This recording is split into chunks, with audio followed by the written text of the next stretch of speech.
Y'all, let me tell you something about a woman named Grace. This ain't just any story. This is a testament to what happens when you mix hard work with a whole lot of faith. Grace was the kind of employee everybody dreams of having. She showed up early, she stayed late, and she did every single task with a spirit of excellence. Grace, I don't know how you do it, but you make this whole office better. Your positive attitude, that little prayer you say before you start your day, it's a light in here. That's what you call favor, see? When you do your work as if you're working for the Lord, people can't help but notice. But here's the thing about favor. The devil don't like it. He sees you shining, and he's gonna send somebody to try and dim your light. In came a new manager, and right away, the temperature in the room dropped. This new boss looked at Grace's hard work not as a blessing, but as a threat. He started with little things. He'd ignore her good ideas in meetings. He'd give credit for her projects to someone else. Grace would come in with a report that was perfect, and he'd find one little comma out of place just to try and break her spirit. It was a classic case of a hater trying to hate. Grace felt that pressure, you better believe it. It's one thing to work hard. It's another thing to work hard and feel like you're invisible, like you're being intentionally pushed down. She knew something wasn't right. This wasn't just a tough boss. This was a spiritual attack on her peace and her purpose. Every morning before she even stepped foot in that office, she'd sit in her car and she would pray. Lord, give me the strength to handle this day. Give me the wisdom to deal with this man. Let my work speak for itself, and please, Lord, guard my heart from bitterness. That prayer was her armor. Instead of getting angry, Grace got better. Instead of complaining, she got more committed. The new manager thought he was breaking her, but he was actually building her. He was forcing her to rely on a power greater than himself. He'd pile on the work, thinking she would quit. He'd give her impossible deadlines, thinking she would fail. But Grace just kept her head down, put a smile on her face, and trusted that God was watching. She knew that promotion and honor don't come from your boss. They come from God. And God was just getting started with her story. Things got so rough that the manager decided to transfer Grace. He told everyone it was a restructuring, but Grace knew what it was. He was trying to move his problem out of sight. He sent her to a department that nobody wanted, a place known for being a dead end. He thought that would be the end of her. But he forgot one thing. Grace carried her light with her wherever she went. The new department was a mess, disorganized and with low morale. The challenges were even bigger than before. But so was Grace's faith. She saw it as a new field to plow, a new place to plant seeds of integrity. She started her first day in that new department the same way she always did, with a prayer for strength and guidance. The work was overwhelming and her new colleagues were skeptical. They'd seen people come and go, but Grace just put her head down and did what she did best. She worked. She organized files that hadn't been touched in years. She created systems to make things run smoother. She greeted everyone with a genuine smile, even when they didn't smile back. She was doing kingdom work in a cubicle, showing that your environment doesn't have to define your effort or your attitude. But even the strongest soldiers get tired of the battle. The constant pressure, the unfairness, the feeling of being set up to fail, it started to wear on her. One evening, after a particularly brutal day, Grace sat at her desk and just cried. She pulled out a piece of paper and started writing her resignation letter. I can't do this anymore.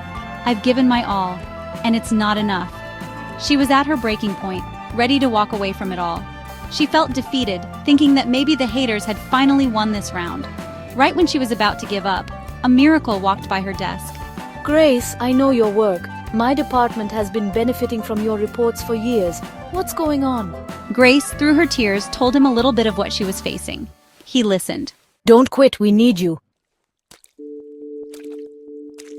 That executive's words were like a sign from God. It was the little bit of hope Grace needed to keep fighting. She ripped up that resignation letter and decided it was time to stand up for herself, not with anger, but with truth.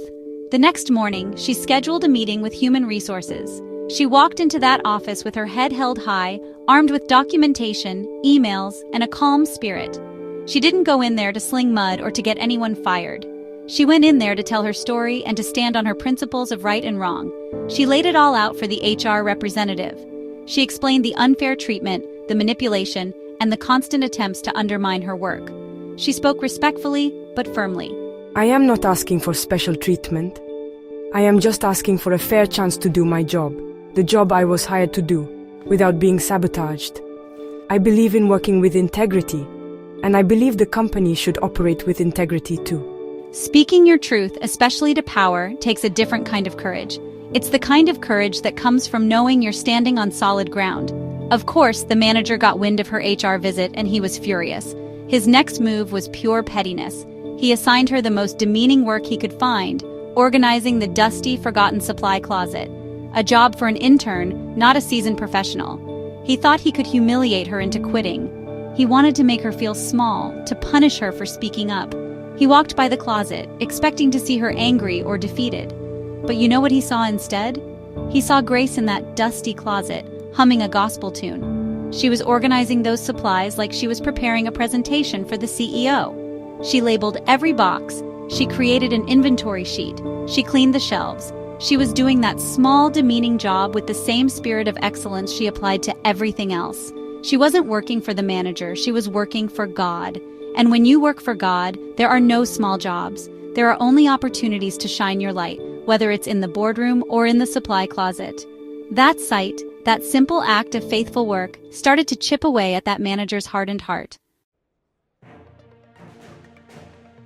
Watching Grace in that supply closet day after day, something inside that manager began to shift.